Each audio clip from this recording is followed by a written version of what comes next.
हम लीगल का chapter number 1 कर रहे हैं। लास्ट क्लास में मैंने तुम्हें structure, hierarchy and courts of India सब करवा दिया था। देन मैंने district and subordinate court, high court, ये सब आपको करवाया था। ट्रिब्यूनल्स में मैंने रेगुलेटर्स आपको करवाया था एंड ट्रिब्यूनल्स करवाया था, दोनों का डिफरेंस करवाया था। फिर अब हमें जो है उसके बाद मैंने salient feature of Indian judiciary किया था, जिसके अंदर हमने कॉमन लॉ सिस्टम और सिविल लॉ सिस्टम किया था। देन हमने जो है बहुत ब्रीफिंग में adversarial model of dispute resolution किया था, जिसमें एडवर्सरियल और इंक्विजिटोरियल का मैंने आपको डिफरेंस करवाया था।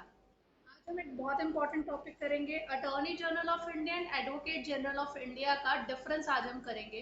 यहाँ से हर साल 3 से 1 मार्कर भी आता है, 3 मार्कर भी आता है, 4 मार्कर, 5 मार्कर, 6 मार्कर, कहीं ना कहीं से ये आपको टॉपिक जरूर देते हैं। ये सीबीएसई का one of the most favourite topic है, ये आपको एग्जाम में जरूर आएगा किसी भी फॉर्म में। अब वो चाहे 1 मार्कर में पूछे, 2 मार्कर में, 3 मार्कर में डिफरेंस करके पूछे, तो ये आएगा जरूर। तो वो मैं आपको वीडियो दिखा रही हूँ उसकी, आप एक बार चेक करिए। ये क्लियर हो रहा है आपको? मैंने डिफरेंस बिटवीन बनाया हुआ है बोर्ड पे।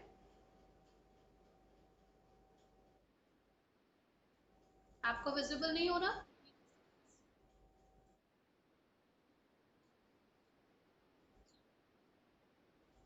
थोड़ा ब्लर है, पास करके करो। कुछ दिख रहा है? अभी नहीं दिख रहा? कोई बात नहीं, मैं बोलती चली जाऊंगी और उसकी फोटो आपको अलग से भेज दूंगी इन केस आपको दिक्कत हो रही है तो। ठीक है, अगर आपको ब्लर आ रहा है तो मैं आपको इसकी फोटो अलग से भी भेज दूंगी। No, no doubt in that, कोई प्रॉब्लम नहीं आएगी। ठीक है, तो मैं पहला पॉइंट बताती हूँ, इसकी photo भेज दूंगी। ठीक है। सो इसके अंदर पहला पॉइंट ऑफ डिफरेंस है अटॉर्नी जनरल और एडवोकेट जनरल ऑफ इंडिया में। अटॉर्नी जनरल जो है हमारा first legal officer of the country होता है देश का। नंबर 1 पे जो लॉयर होता है, लॉयर लीगल ऑफिसर, उससे अटॉर्नी जनरल ऑफ इंडिया कहते हैं। ये आपका पेज नंबर 4 एनसीईआरटी पे है, अटॉर्नी जनरल ऑफ इंडिया की 6th लाइन में। The attorney general of India is the first officer of the country. Attorney general जो है उसकी अपॉइंटमेंट प्रेसिडेंट के अंडर होती है, वो appoints the legal officer of the country, आपका प्रेसिडेंट। एंड उसका आर्टिकल होता है 76। आर्टिकल याद रखना है, ये वाला आर्टिकल नहीं भूलना है। लीगल स्टडीज के स्टूडेंट को आपको कुछ आर्टिकल्स याद करने पड़ेंगे, पेपर में डायरेक्ट वो आर्टिकल पूछते हैं। सो आर्टिकल 76 के अंदर अटॉर्नी जनरल ऑफ इंडिया का अपॉइंटमेंट होता है, which states that कि वो जो है he can hold the office during the pleasure of president। President जब तक चाहेगा वो तब तक अपने ऑफिस में रह सकता है, मतलब प्रेसिडेंट उसको निकाल सकता है।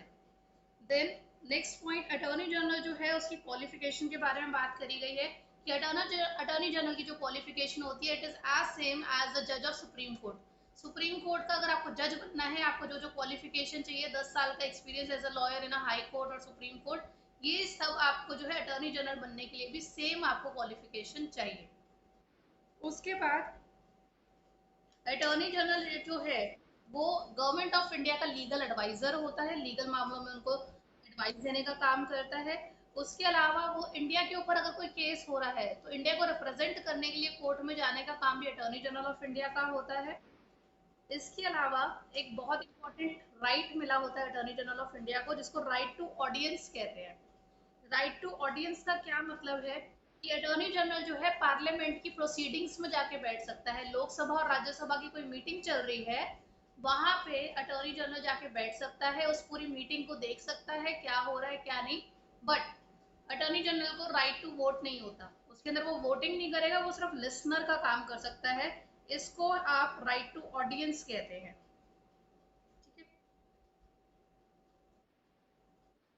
सॉरी मैंने आपको गलत बता दिया यहाँ पे। In the performance of duty has a right to appear in the court, this is known as a right to audience given to the attorney general. वो कोर्ट में अपीयर हो सकते हैं, इसको राइट टू ऑडियंस कहते हैं। मैंने ये चीज गलत बताई। देन वो पार्लियामेंट की प्रोसीडिंग्स में बैठ सकते हैं, वहां उसको राइट टू वोट नहीं होता। अटॉर्नी जनरल की हेल्प करने के लिए, अटॉर्नी जनरल के पास बहुत सारा वर्कलोड होता है, बहुत बर्डन होता है, उसको सपोर्ट करने के लिए सॉलिसिटर जनरल उसको असिस्ट करते हैं। उसके अलावा एडिशनल सॉलिसिटर जनरल भी उसको सपोर्ट करने के लिए होते हैं। बट आपके कॉन्स्टिट्यूशन में, आपके संविधान में सॉलिसिटर जनरल और एडिशनल सॉलिसिटर जनरल की पोस्ट का कोई मेंशन नहीं है। There is no mention of such post solicitor general and additional solicitor general in the constitution. ये आपको 1 मार्क में याद रखना है। पेपर में आपको क्वेश्चन आ जाएगा कि सॉलिसिटर जनरल की पोस्ट के लिए कौन सा आर्टिकल लगता है, तो आप बोलेंगे इसके लिए कोई आर्टिकल नहीं लगता because there is no mention of such post in the constitution. ये बात क्लियर हुई? Any doubt? ठीक है। हाँ जी। हाँ जी।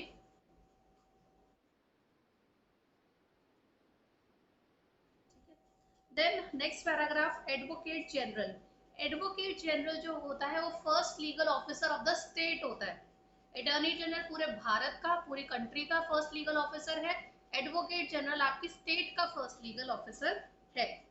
उसके लिए आर्टिकल 165 लगता है और उसकी अपॉइंटमेंट गवर्नर के अंडर होती है। उसकी प्रेसिडेंट है अटॉर्नी जनरल की और एडवोकेट जनरल की गवर्नर के अंडर है। अटॉर्नी जनरल का आर्टिकल 76 है, एडवोकेट का आर्टिकल 165 है, याद रखिएगा। पेपर में सीधा ये आर्टिकल दे देंगे कि आर्टिकल 165 के अंदर हमने लीगल एडवाइजर को हायर करा, बताओ किसकी बात हो रही है, और उसके फंक्शंस लिख दो या उसके बारे में दो चार बातें बता दो। ठीक है। एडवोकेट जनरल जो है chief legal adviser of the state होता है। वो सारी लीगल ड्यूटीज निभाता है स्टेट के regarding. and the qualification required to become advocate general is same as of high court का जज। अगर आपको हाई कोर्ट का जज बनना है उसके लिए जो क्वालिफिकेशन चाहिए, सेम क्वालिफिकेशन आपकी एडवोकेट जनरल ऑफ इंडिया के लिए भी चाहिए होती है। Then office of advocate general is held during the pressure of governor. Governor decide करेगा वो कब तक रहेगा या उसको निकालना है। एंड एडिशनल एडवोकेट जनरल, और आपके जो है एडिशनल एडवोकेट जनरल को सपोर्ट करने के लिए एडिशनल एडवोकेट जनरल हायर किए जाते हैं। इनका मेंशन कॉन्स्टिट्यूशन में है। तो एडिशनल एडवोकेट जनरल की पोस्ट आपकी जो है मेंशन है, बट आपकी जो सॉलिसिटर जनरल है या आपकी एडिशनल सॉलिसिटर जनरल है उसकी पोस्ट मेंशन नहीं है। समझ में? ठीक है।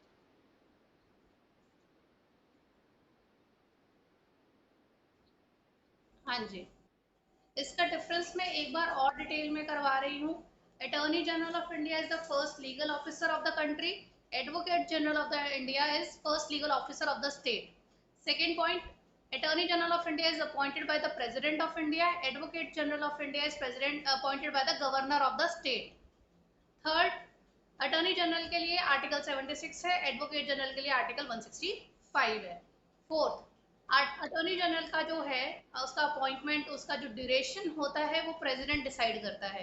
एडवोकेट जनरल का जो ड्यूरेशन होता है वो गवर्नर डिसाइड करता है। फिफ्थ पॉइंट, अटॉर्नी जनरल बनने के लिए आपकी क्वालिफिकेशन सुप्रीम कोर्ट के जज के इक्वल की होनी चाहिए।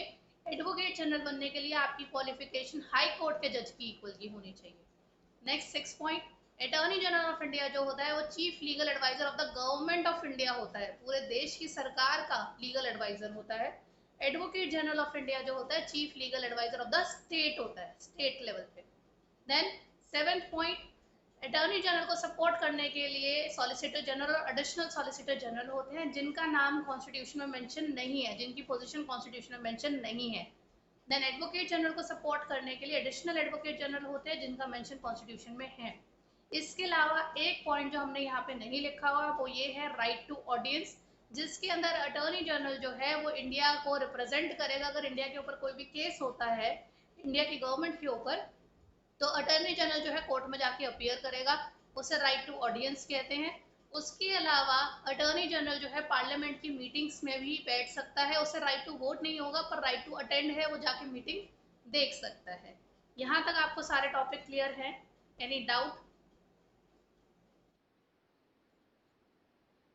ये कॉन्स्टिट्यूशन में नाम नहीं लिखा हुआ, बट ये पोस्ट है। जैसे कि बेसिक स्ट्रक्चर वर्ड आपका कॉन्स्टिट्यूशन में नहीं लिखा हुआ, पर बेसिक स्ट्रक्चर एक्चुअली में अप्लाई करता है केशव नंदा भारती केस से।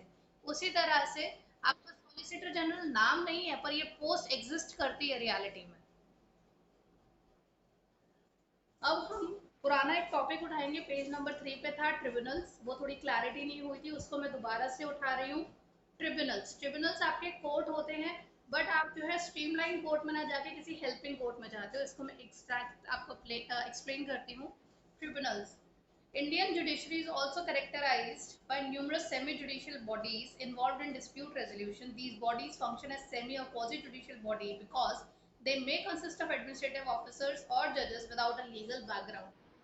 तो आप जो है इंडियन जुडिशरी में आप अपना district court, subordinate court, high court या फिर आप सुप्रीम कोर्ट में ना जाके, या आप ये कह सकते हैं कि स्पेशल कोर्ट्स बनाए जाते हैं जहाँ पे आप अपने स्पेसिफिक केसेस को वहाँ पे ले जाके सॉल्व कर सकते हो, उन्हें ट्रिब्यूनल्स कहते हैं। ये आपके क्वाजी जुडिशियल्स होते हैं। क्वाजी जुडिशियल बॉडी इसलिए होती है कि जनरली कोर्ट के अंदर जो आपका फैसला सुनाएगा वो एक जज होता है, उसकी क्वालिफिकेशन एक जज की होती है, उसका एक लॉ का बैकग्राउंड होता है। बट ये जो क्वाजी जुडिशियल ट्रिब्यूनल्स हैं, जो आपके ट्रिब्यूनल्स हैं, वहाँ पे ज़रूरी नहीं है कि जो डिसीजन मेकर है, जो डिसीजन लेने वाला बंदा है, उसकी क्वालिफिकेशन लॉ की हो, उसकी क्वालिफिकेशन जज की हो। उसकी क्वालिफिकेशन होगी जिस मैटर के ऊपर डिस्कशन है, जिस मैटर के ऊपर लड़ाई है, उसकी उसको पूरा एक्सपीरियंस होगा। जैसे कि आपके एनवायरनमेंट को लेके नेशनल ग्रीन ट्रिब्यूनल होता है, आपका जो है टेलीकॉम इंडस्ट्री को लेके TDSAT, telecom dispute settlement appellate tribunal होता है। तो इसी तरह से आपके स्पेशल स्पेशल चीज़ों के लिए स्पेशल स्पेशल ट्रिब्यूनल्स होते हैं जहाँ पे वही स्पेसिफिक मैटर्स लेके जाए जाते हैं। तो एनवायरनमेंट का हो गया, क्रैकर्स का हो गया, ये हमेशा NGT में जाता है, नेशनल ग्रीन ट्रिब्यूनल में जाता है। उसके जो डिसीजन मेकर्स होते हैं ज़रूरी नहीं है कि वो जज हो, बट उनका एनवायरनमेंट के ऊपर काफ़ी एक्सपीरियंस रह चुका होता है, उन्होंने काफ़ी काम किया होता है उस फील्ड में। यहाँ तक आपको क्लियर है? तो इस हाँ, इसके इन्होंने एग्जाम्पल दिए हैं। इसके अंदर इनका सबसे पहले थर्ड लाइन में, सेकंड पैराग्राफ की थर्ड लाइन में लिखा है कि ये ट्रिब्यूनल्स बनाए क्यों जाते हैं। ये 1 से 2 मार्क में बहुत इंपॉर्टेंट है, अच्छे से याद करना। सबसे पहले ट्रिब्यूनल क्यों बनाएंगे? हमारे कोर्ट पे ऑलरेडी इतना बर्डन चल रहा है, वो थके मरे पड़े हैं। उन्होंने कहा ये खास खास मुद्दे ना ये स्पेशल स्पेशल कोर्ट में डालो।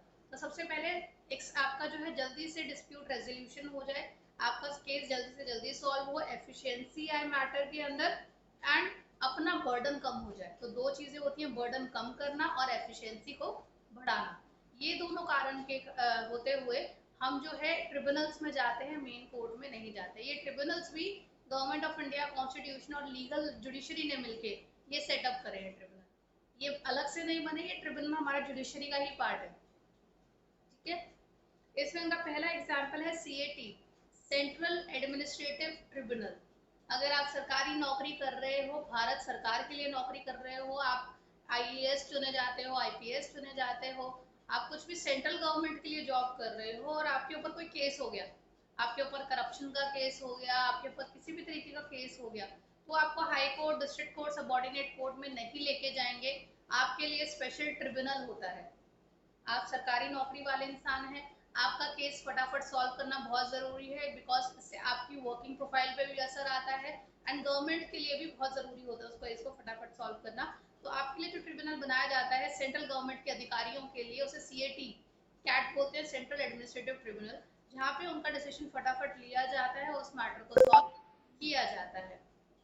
देन उसके बाद अगर आप किसी स्टेट की सरकार के लिए नौकरी कर रहे हैं, आप जो है लेट्स सपोज बिहार सरकार के लिए वर्क कर रहे हैं, यूपी सरकार के लिए वर्क कर रहे हैं, एंड तब आपके ऊपर कोई केस लग जाता है, तो उसके लिए SAT है, state administrative tribunal. It's just like CAT।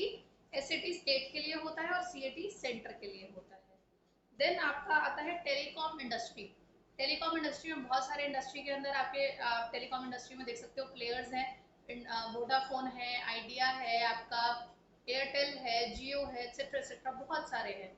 अब इनका कोई मैटर हो जाता है, इन्होंने कोई पेमेंट नहीं करी, कोई फ्रॉड करा है, कोई बात नहीं मानी और इनके ऊपर कोई केस होना है, तो वो आप again high court, Supreme court में नहीं जाएंगे क्योंकि बहुत बड़े बड़े केसेस होते हैं एंड जल्दी जल्दी निपटाने होते हैं। अगेन हम इसके लिए स्लो प्रोसेस नहीं अपना सकते, तो उसके लिए भी हम TDSAT में जाते हैं, जिसकी फुल फॉर्म आपको याद रखनी है, TDSAT की आ जाएगी पेपर में, telecom dispute settlement appellate tribunal.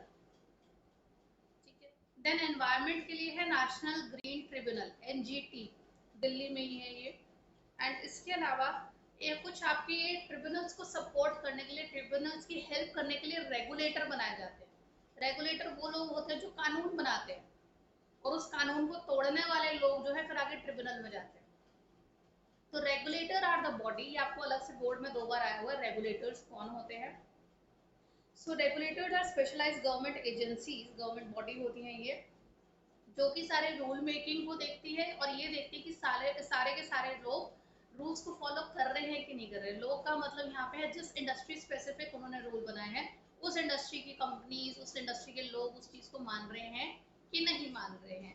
तो इसके अंदर इन्होंने सबसे अच्छा एग्जाम्पल दिया हुआ ट्राई का, telecom regulatory authority of India. तो हमारी telephone related, telecom industry related जितने कानून है वो ट्राई बनाता है, एंड उसको अगर आप फॉलो नहीं करोगे तो ट्राई आपके ऊपर केस कर सकता है, और ये केस जो है TDSAT में जाएगा। ठीक है, आपने 5G स्पेक्ट्रम स्टार्ट कर लिया, स्पीड 5G की देने की स्टार्ट कर ली, पर आपने उसकी पेमेंट नहीं करी सरकार को, आपके ऊपर केस हो सकता है, वो आपका इसके अंदर जाएगा। एनी एनी आपको डाउट आ रहा हो, कोई दिक्कत आ रही हो तो मुझसे पूछो। ट्रिब्यूनल और रेगुलेटर ये दोनों एक दूसरे को सपोर्ट करने के लिए बनाए गए हैं। ठीक है, डाउट। अगला जो टॉपिक हम पढ़ने जा रहे हैं, constitutional roles and impartiality, NCERT page number 5। ये टॉपिक आपका 4 से 6 मार्कर के लिए इम्पोर्टेंट है। इसके टाइप्स ऑफ क्वेश्चन बता देती हूँ, दो क्वेश्चन बनकर आते हैं सेम चीज के, दो तरीके से पूछा जाता है ये टॉपिक। सबसे पहले, independence of judiciary as constitutional safeguard की लास्ट 2 लाइंस पे आ जाना। उसमें लिखा होगा, the independent status of judiciary and roles to be performed by it can be understand as two sides of the same coin. इसका मतलब क्या है कि जुडिशरी कब अच्छा फंक्शन कर सकती है, जब उसको पूरी पूरी फ्रीडम दी जाए, जब उसको सेफ गार्ड दिया जाए, तभी वो अच्छा फंक्शन कर सकती है। तो क्वेश्चन ये है कि अगर आप इंडिपेंडेंस देना चाहते हो जुडिशरी को, अगर आप चाहते हो जुडिशरी अपना रोल ढंग से परफॉर्म करे, तो आपको उसको इंडिपेंडेंस देनी पड़ेगी। इंडिपेंडेंस और उसका ढंग से काम करना दोनों साथ साथ चलते हैं, they are two sides of the same coin. पहला क्वेश्चन तो आपको ये आएगा, ये लाइन मिल गई। देन दूसरा क्वेश्चन आपको जो आएगा वो इस पैराग्राफ की एंडिंग में ही है, the reasons for granting special status to judiciary या फॉर टू द जुडिशरी। तो ये आपको क्वेश्चन आ जाएगा, what are the reasons for granting special status to judiciary. Judiciary को इतना खास इंडिपेंडेंस क्यों दिया गया है, जुडिशरी को इतना खास रोल क्यों दिया गया है, इसका क्या कारण है बताइए। तो ये दोनों क्वेश्चन आ जाएंगे, आंसर आपको एक ही लिखना है, ये 4 to 6 मार्क में कहीं पर भी आ सकता है। Any doubt?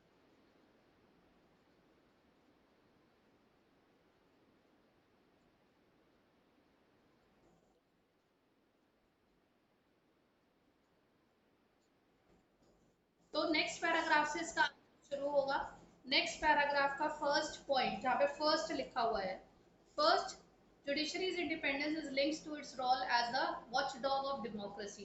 तो जुडिशरी का सबसे बड़ा काम क्या होता है, हमारे लोकतंत्र पे ध्यान रखना कि लोगों को उनका हक मिल रहा है कि नहीं, क्या लोगों के हिसाब से सरकार चल रही है कि नहीं चल रही है। It monitors and maintains the checks and balances over the arms of government.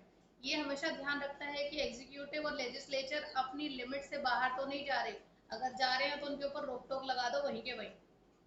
The judiciary emerges as a mediator when any organ of the government exercise excess power which tend to violate the larger societal or individual interest। जब भी legislature, हमारा parliament या हमारे executive सरकारी लोग कुछ भी ऐसा करते हैं जो लोगों के हक के अगेंस्ट होता है, वहां पे जुडिशरी टांग अड़ाती है और सब कुछ करेक्ट करने की कोशिश करती है। फॉर इंस्टेंस, इंडियन पुलिस के पास बहुत पावर होती है क्राइम डिटेक्शन की एंड गैदरिंग एविडेंस की। It is common for the police to interrogate suspect. तो इसके अंदर क्या होता है कि हमारी पुलिस को हमने काम दे रखा है कि जिसने अगर कुछ गलत काम करा है या कोई क्रिमिनल है उसे पकड़ो, और उससे जितने भी सबूत इकट्ठा कर सकते हो वो करो। अब सबूत इकट्ठा करने के चक्कर में हमारी पुलिस क्या करती थी, बहुत मारा पीटा करती थी कैदियों को, बहुत ज्यादा। कई बार वो कैदी गलत होता भी नहीं था, फिर भी उसको बहुत ज्यादा पनिश कर करके जबरदस्ती उसके मुंह से मार पीट के निकलवाते थे कि गुनाह कबूल कर कि तूने करा। तो इसके रहते गवर्नमेंट ने या पुलिस ने कई बार बहुत गलत काम करा और लोगों के हकों को मारा, तो इसके अंडर रहते हुए हमारा जो संविधान था, हमारा जो कॉन्स्टिट्यूशन था, जुडिशरी ने एक रूल पास करा या कॉन्स्टिट्यूशन के अंदर उसने बताया कि आप जो है आर्टिकल 20 सब क्लॉज 3 के अंदर आप किसी भी इंसान को फोर्स नहीं कर सकते कि वो अपने खिलाफ गवाही दे। आप उसे मार पीट नहीं सकते हो और ये नहीं कहलवा सकते हो कि गुनाह अपना कबूल करके तूने मारा है। दो रियलिटी में सब हो रहा है, but theoretically you can not force a criminal to witness against himself और हरसेल्फ। आप क्रिमिनल भी नहीं बोलूंगी, एक्यूज्ड, किसके ऊपर केस चल रहा है उसे एक्यूज कहते हैं, और उसको आप फोर्स नहीं कर सकते कि आप गवाही दो कि आपने ही मर्डर किया है या आपने ही ये क्राइम किया है। यहाँ तक क्लियर है?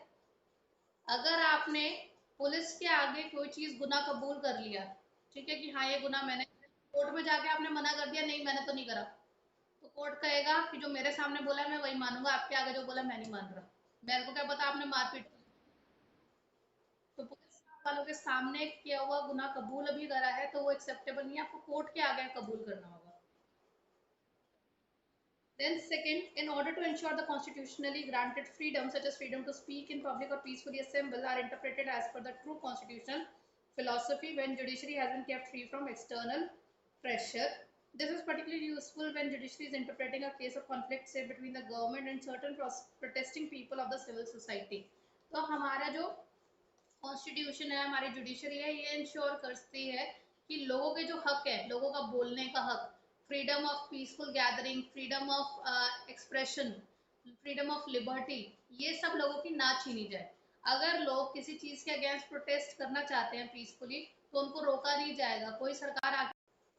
तो सेकंड पॉइंट को मैं एक बार री एक्सप्लेन करती हूँ। सेकंड पॉइंट हमारा ये कहता है कि जुडिशरी इंश्योर करता है कि हमें हमारे जो हक हैं, हमारी जो फ्रीडम्स हैं, हमारे जो हमें राइट्स मिले हैं वो प्रोटेक्ट हो, उनको कोई भी गवर्नमेंट आके ब्रीच ना कर सके, कोई मंत्री ये ना कह सके कि आप जो है मेरी सरकार के अगेंस्ट कुछ भी कार्टून नहीं बनाओगे या मेरे अगेंस्ट मुझे कोई क्रिटिसिज्म नहीं दोगे या फिर आप मेरे अगेंस्ट कोई प्रोटेस्ट नहीं करोगे। People in India have the right as a freedom of expression, freedom to assemble peacefully, freedom as to freedom of speech, हर चीज का हक है। तो आप जो है लोग अगर प्रोटेस्ट करना चाहते हैं किसी चीज के अगेंस्ट या किसी गवर्नमेंट को क्रिटिसाइज करना चाहते हैं तो हमारी जुडिशरी इंश्योर करती है कि ये हक उनके ना मारे जाए। Is that clear?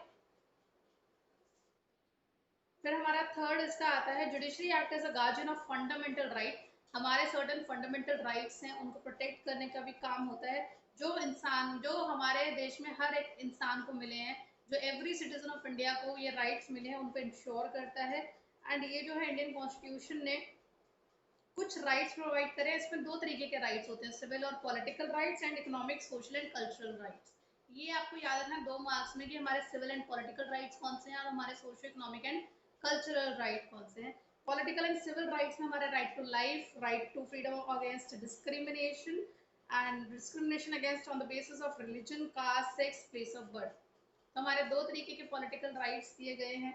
एक तो हमारा राइट टू लाइफ है, हमारे जीने का हक कोई नहीं ले सकता, राइट टू लाइफ है। उसके अलावा हमारा राइट टू आपका जो है डिस्क्रिमिनेशन नहीं करेगा हमें कोई, कोई हमें ये नहीं कहेगा तू इस जात का है, तू इस धर्म का है, तू लड़का है, तू लड़की है, इस बेसिस पे कोई डिस्क्रिमिनेशन नहीं होगा। ये आपके सिविल एंड पॉलिटिकल राइट्स हैं। इसके अलावा आपके economic, social and cultural rights आते हैं जिसके अंदर आप किसी भी धर्म को फॉलो कर सकते हो। आप जो है माइनॉरिटीज के लिए भी इक्वालिटी दोगे, माइनॉरिटीज को कभी नहीं दबाया जाएगा। ये हमारे सोशल, इकोनॉमिक और कल्चरल राइट्स हैं। एनी डाउट टिल सो फार? कोई दिक्कत? देन हम आते हैं आर्टिकल 21 पे, सात वाले पेज पे, page number 7। Article 21 of the Indian constitution which talks about life and personal liberty. इसमें जो है हमारे सुप्रीम कोर्ट ने कुछ चीजों पे ध्यान दिया है। एक सिमिलरली हमारे जो जुडिशरी है उसने ये इंश्योर करा है कि जैसे हमारा सिविल एंड पॉलिटिकल राइट है, right to life, right to life के अंदर हमारे जुडिशरी ने इसके दो एग्जांपल दिए कि हमारी जो जुडिशरी है उसने हमारे राइट टू लाइफ को एक्सपैंड कैसे किया है, किस तरह से राइट टू लाइफ में और भी कई कई चीजें डाली है। तो इसमें सबसे पहले वेंडर राइट्स की बात होती है, जो रेडी रिक्शा वाले होते हैं जो अपनी रेडी लगा के सामान बेचते हैं, स्ट्रीट वेंडर, तो जनरली उनको मारा पीटा जाता था, उनको अलाउ नहीं किया जाता था कि आप जो है यहाँ रेडी नहीं लगाओगे, वहाँ रेडी नहीं लगाओगे। तो उनके बेनिफिट के लिए, उनका ध्यान रखते हुए हमारे कॉन्स्टिट्यूशन ने, हमारे जुडिशरी ने ये डिसीजन निकाला कि उनका कमाना, अगर वो कमाएंगे नहीं तो वो रहेंगे कैसे, वो अपना पेट कैसे भरेंगे, और पेट नहीं भरेंगे तो मर जाएंगे। तो right to work is the part of right to life. काम करना जो है वो राइट टू लाइफ का पार्ट है, इसलिए आप स्ट्रीट वेंडर्स को मना नहीं कर सकते काम करने से, विद परमिशन वो बिल्कुल काम कर सकते हैं। तो right to life and right to work are combined. तो ये काम जुडिशरी ने किया। उसके अलावा दूसरी चीज क्या करी कि जो गरीब हैं, बेसहारा हैं, जो बूढ़े आदमी, औरतें हैं जिनको घर से निकाल दिया गया है, उनको भी राइट टू लाइफ के अंदर ये दिया गया कि अगर इन लोगों को खाना नहीं मिलेगा तो ये जिएंगे कैसे। तो इनके फ्री मील्स, इनके खाने पीने के लिए गवर्नमेंट ने बहुत सारे इंतजाम करे हैं, जिनमें ये इंश्योर किया जाता है कि इनका पेट भरा रहे, इनके सिर पर छत रहे, रैन बसेरा टाइप बनाते हैं, ताकि इनका राइट टू लाइफ मेंटेन रहे। तो ये भी जुडिशरी का डिसीजन था। तो दो एग्जाम्पल हैं जहाँ पे जुडिशरी ने राइट टू लाइफ को एक्सपैंड किया है। फर्स्ट है राइट टू वर्क, जिसके अंदर स्ट्रीट वेंडर्स को सपोर्ट किया गया है। दूसरा गरीब बेसहारा डेस्टिट्यूट पीपल के लिए, जिनको जो है खाना एंड रहना इंश्योर करती है सरकार कि इनका जो है लाइफ मेंटेन रहे, ये मर ना जाए। Is that clear? तो इसकी फोर्थ इंपॉर्टेंट हेडिंग है due process of law. Due process of law आपको सेपरेटली भी पूछ लेंगे, what do you mean by due process of law, या फिर आपको एक्सप्लेनेशन लिख देगा, पूछेंगे क्या चीज़ है तो आपको बताना होगा ये ड्यू प्रोसेस ऑफ लॉ है, या आपसे सेपरेट भी पूछा जाएगा, या इसके पार्ट के साथ ही आपका फोर्थ पॉइंट भी इंडिपेंडेंस ऑफ जुडिशरी के under due process of law भी आप फोर्थ पॉइंट दे सकते हो। तो आपको दोनों तरीके से ये आना चाहिए, as a part of this answer and as a separate question, due process of law. Due process of law क्या है? Due process of law means that state must respect all the legal rights that are owed to a person conform to the norms of fairness, liberty, fundamental rights, etc. तो due process of law कहता है कि हमारा जो सरकार है, हमारा जो जुरिस्डिक्शन है, हमारे जो देश है, उसको लोगों के लीगल राइट, हमारे देश के नागरिकों के लीगल राइट का हमेशा रिस्पेक्ट करना होगा। आप उनके लीगल राइट्स को नहीं छीन सकते, एंड उनके जो है जितनी भी आपको ट्रीटमेंट होगी, अगर उनके ऊपर कोई एक्यूजिशन हो जाता है, कोई केस भी चल रहा है, so you have to treat them in a fair manner. आप उनके हक नहीं छीन सकते, उनकी आज़ादी, उनके साथ फेयर ट्रीटमेंट करोगे। आप ये नहीं कहोगे कि तू SC ST है या फिर तू ये धर्म का है तो तेरे साथ अलग ट्रीटमेंट होगा या गलत ट्रीटमेंट होगा, नहीं। आपको सबके साथ फेयर रहना है, इक्वल रहना है, प्लस सबके लीगल राइट्स को आपको रिस्पेक्ट करना होगा। आपको मतलब स्टेट को रिस्पेक्ट करना होगा। State here means country of India, ठीक है। Due process of law means treating fairly, respecting the legal rights. Paper में ये लाइन आ सकती है, treating fairly and respecting the rights, legal rights of the country, ये किस चीज़ को कहलाते हैं, किस चीज़ को शो करते हैं। तो आपको लिखना है ड्यू प्रोसेस ऑफ लॉ। इसके आने के बहुत चांसेस हैं, पेपर में ऑलरेडी आ चुका है ये बोर्ड्स में, तो आप ड्यू प्रोसेस ऑफ लॉ को नहीं छोड़ोगे।